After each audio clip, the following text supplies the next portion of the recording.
Hello friends, இன்னைக்கு வீடியோவில் ovulation நடக்குதா இல்லையா, அதாவது கருமுட்டை வெடிக்குதா இல்லையான்னு வீட்டில் இருந்து எப்படி தெரிஞ்சுக்கலாம் அப்படின்னு தான் இந்த வீடியோவில் பார்க்க போகிறோம். பொதுவாக நம்மளுக்கு கருத்தரிக்கிறதுக்கு முதல்ல நம்ம பார்க்க வேண்டிய விஷயம் கருமுட்டை வளர்ச்சி நல்லா இருக்கா இல்லையா அப்படிங்கிறது தான்.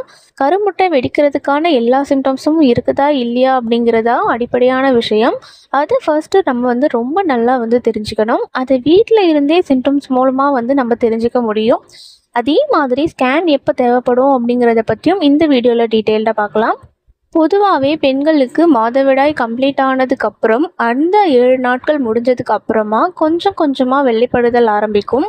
ஒரு மாதவிடாய் சுழற்சியில் முக்கால்வாசி நாட்கள் வெள்ளைப்படுதல் இருக்கும். அது ஒவ்வொன்றுக்குமே ஒரு சில காரணம் இருக்கும். ஒரு ஸ்டேஜில் 7ஆவது நாளில் இருந்து 14ஆவது நாள் வரைக்கும் ஓவலேஷனுக்காக அந்த சிம்டம்ஸ் இருக்கும்.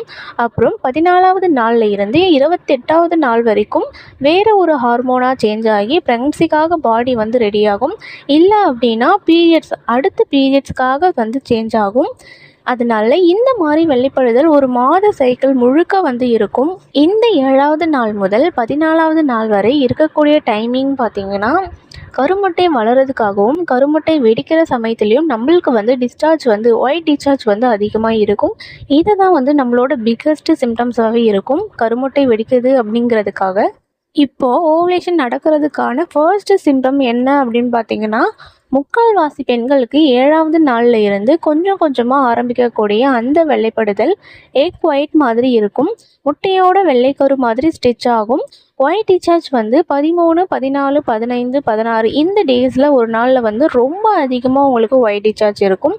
அடுத்த நாள் அல்லது அதே நாளில் தான் கருமுட்டை வெடிச்சிருக்கும். அதுதான் ஓவலேஷன். பொதுவாக 28 நாள் அல்லது 30 நாள் சைக்கிளில் இருக்கிறவங்களுக்கு 14, 15, 16 இந்த டேஸில் ஓவலேஷன் நடக்கும். சிலருக்கு சைக்கிள் மாறுபட்டு வருது அப்படின்னா 12ஆவது நாளில் இருந்து 18ஆவது நாளுக்குள்ளே நடந்து முடிஞ்சிருக்கும். இந்த டைமில் ப்ரெக்னன்சி நீங்கள் பிளான் பண்ணும்போது, இந்த டைமில் நீங்கள் இன்டர்கோர்ஸில் இருக்கும்போது உங்களுக்கு ப்ரெக்னன்சிக்கான சான்சஸ் அதிகமாக இருக்கும். இதுதான் ரொம்ப முக்கியம். இந்த ஓவலேஷனுக்கான ஃபர்ஸ்ட் சிம்டம்ஸே அந்த white discharge, egg white discharge தான். அதுவும் ரொம்ப வழுவழுப்பாக இருக்கும். நீங்கள் டச் பண்ணி பார்த்தீங்க அப்படின்னா முட்டையோட வெள்ளைக்கரு எப்படி இருக்குமோ, எப்படி ஸ்டிச் ஆகுமோ அந்த மாதிரி இருக்கும். அடுத்தது நெக்ஸ்ட் சிம்டம்ஸ் என்ன அப்படின்னு பார்த்தீங்கன்னா, பிரெஸ்ட் பெயின் இருக்கும். அந்த நாளில் மட்டும் ஷார்ப்பாக ஒரு பெயின் இருக்கும். சிலருக்கு நிப்பிள் பெயினும் போகும். இதெல்லாம் ஓவலேஷன் நடக்கிற அன்னைக்கு ஃபீல் பண்ண முடியும் உங்களால். அதே மாதிரி எந்த சைடு ஓவலேட் ஆகுதோ அந்த சைடில் லைட்டாக ஸ்டொமச் பெயின் இருக்கும். லெஃப்ட் சைடாக இருக்கலாம், இல்லை ரைட் சைடாக இருக்கலாம். சிலருக்கு ஷார்ப் பெயின் மாதிரி இருக்கும். சிலருக்கு இழுத்து பிடிச்ச மாதிரி வலி இருக்கிற மாதிரி இருக்கும். இன்னும் சிலருக்கு லைட்டாக பீரியட்ஸ் பெயின் மாதிரி கூட போயிடும். அடுத்தது பாடி பெயின் இருக்கும். சிலருக்கு பாடி டெம்பரேச்சர் கொஞ்சமாக அதிகமாக இருக்கும். பொதுவாக இருக்கக்கூடிய நாட்களை விட ஓவலேஷன் டேஸில் பாடி ஹீட் அதிகமாக இருக்கும். இதுவும் ஒரு சிம்டம்ஸ் தான். அதே மாதிரி லிப்பிடையோ சேஞ்சஸாக இருக்கும். அந்த டேஸில் ஃபீலிங்ஸ் கொஞ்சமாக அதிகமாக இருக்கிற மாதிரி உங்களுக்கே ஃபீல் ஆகும். இதெல்லாமே ப்ராப்பர் ஓவலேஷனுக்கான நார்மலான ஒரு சிம்டம்ஸ் தான். ஆனால் எல்லாருக்குமே எல்லா சிம்டம்ஸும் தெரியணும்னு அப்படின்னு கிடையாது. சிலருக்கு எந்த சிம்டம்ஸுமே தெரியாமல் கூட ஓவலேஷன் நடக்கலாம். ஆனால் முக்கால்வாசி பேருக்கு இந்த மாதிரி சேஞ்சஸ் இருக்கும். இன்னொரு முக்கியமான விஷயம் என்ன அப்படின்னு பார்த்தீங்கன்னா, சிலருக்கு சிம்டம்ஸ் இருந்தாலும் டவுட் இருக்கும். கரெக்டாக ஓவலேஷன் நடக்குதா இல்லையா அப்படின்னு. அப்படிப்பட்டவங்க வீட்லேயே ஓவலேஷன் கிட் யூஸ் பண்ணி செக் பண்ணி பார்க்கலாம். இது ப்ரெக்னன்சி டெஸ்ட் கிட் மாதிரியே இருக்கும்.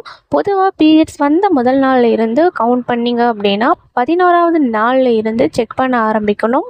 கிட்டில் டார்க் லைன் வந்தால் நெக்ஸ்ட்டு உங்களுக்கு 24 மணி நேரத்துலேருந்து 36 மணி நேரத்துக்குள்ளே உங்களுக்கு ஓவலேஷன் நடக்கக்கூடிய சான்சஸ் அதிகமாக இருக்கும்.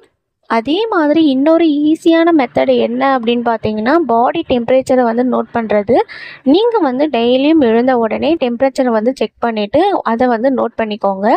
ஓவலேஷன் டைமில் லேசாக டெம்பரேச்சர் இன்க்ரீஸாக இருக்கும். இதை தொடர்ந்து நீங்கள் நோட் பண்ணிட்டு வந்தீங்க அப்படின்னா உங்களுக்கே ஒரு பேட்டர்ன் புரியும். அடுத்தது ஸ்ட்ரெஸ் கூட ஓவலேஷன் அஃபெக்ட் பண்ணும். அதிக tension, over thinking, proper sleep இல்லாமல் இருப்பது ஹார்மோனல் இம்பேலன்ஸ் க்ரியேட் பண்ணும். அதனால மைண்ட் ரிலாக்ஸேஷனாக ரொம்ப முக்கியம். அதனால் ரிலாக்ஸாக இருங்க, எந்த ஒரு டென்ஷனும் வேண்டாம். ஃபுட் ஹேபிட்டும் ரொம்ப முக்கியம். Healthy fruits, vegetables, protein foods, nuts, water intake நல்லா இருக்கணும். Junk food, cool drinks, late night sleeping இதெல்லாம் ஹார்மோன் இம்பேலன்ஸ் காரணமாக இருக்கும். அதே மாதிரி ஹஸ்பண்ட் ஹெல்த்தும் வந்து ஈக்குவலாக வந்து இம்பார்ட்டன்ட் நீங்கள் வந்து கொடுக்கணும். ஒய்ஃபுக்கு மட்டும் ப்ராப்ளம் இருக்கணும் அப்படின்னு வந்து கிடையாது. ஹஸ்பண்ட் சைடும் வந்து ஸ்பெர்ம் ஹெல்த்தும் வந்து நல்லா இருக்கணும். அதனால் ஹெல்த்தி லைஃப் ஸ்டைல் வந்து 2 பேருக்குமே முக்கியம். இன்னொரு மிஸ்டேக் என்ன அப்படின்னு பார்த்தீங்கன்னா, ஓவலேஷன் அன்னைக்கு மட்டும் ட்ரை பண்ணணும் அப்படின்னு நினைப்பது அது தப்பான ஐடியா. ஃபர்டைல் விண்டோ முழுக்க நீங்கள் வந்து ஆல்டர்னேட்டிவ் டேஸில் ட்ரை பண்ணது சான்சஸ் வந்து அதிகப்படுத்தும். நிறைய பேருக்கு டவுட் இருக்கும், கரெக்டாக இன்றைக்கி தான் வந்து கருமுட்டை வெடிச்சிருக்கு, அன்றைக்கி ப்ரெக்னன்சி ட்ரை பண்ண முடியல அப்படின்னா சான்ஸ் மிஸ் ஆகிடுச்சா அப்படின்னு. ஆனால் கண்டிப்பாக அப்படி கிடையாது. எக் வெடித்ததுக்கப்புறம் ஓவலேஷன் நடந்ததுக்கப்புறம் எக் வந்து 24 ஹவர்ஸ் வரைக்கும் உயிரோடு இருக்கும் கர்ப்பப்பையில். ஸ்பெர்ம்காக வந்து காத்துக்கிட்டே இருக்கும். ஆனால் நீங்கள் வந்து கரெக்டான கால்குலேஷன் தான் பண்ணியிருக்கீங்களா, கரெக்டாக அன்றைக்கி தான் வந்து வெடிச்சிருக்குமா அப்படின்னு நம்மளுக்கு அக்யூரேட்டாக தெரியாது. அதனால் நீங்கள் வந்து நெக்ஸ்ட் 1 or 2 days வந்து நீங்கள் ட்ரை பண்ணுறது சான்சஸ் வந்து அதிகமாக இருக்கும். உங்களுக்கு ப்ரெக்னன்சி வந்து சான்ஸ் வந்து அதிகமாக இருக்கும். பொதுவாக 30 நாள் சைக்கிள் அப்படின்னா 7வது நாளில் இருந்து 22வது நாள் வரைக்கும் ஆல்டர்னேட்டிவ் டேஸில் நீங்கள் ட்ரை பண்ணுறது ரொம்ப நல்லது.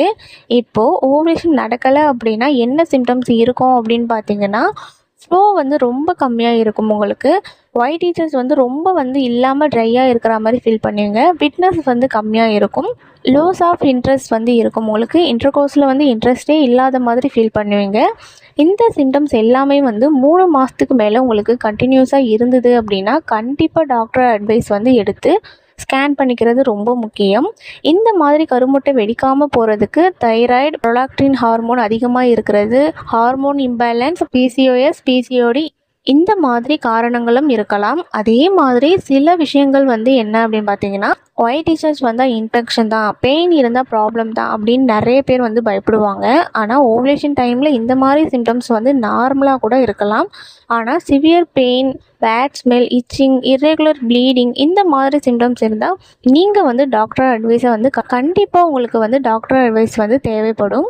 1 வருஷத்துக்கு மேலே வந்து ரெகுலராக நீங்கள் ட்ரை பண்ணியும் ப்ரெக்னன்சி ஆகலை அப்படின்னா, இல்லை பீரியட்ஸ் இர்ரெகுலராக இருக்குது அப்படின்னா கண்டிப்பாக நீங்கள் வந்து டிலே பண்ணாமல் ஃபெர்டிலிட்டி ஸ்கேன் எடுக்கிறது ரொம்ப வந்து இம்பார்ட்டன்ட்.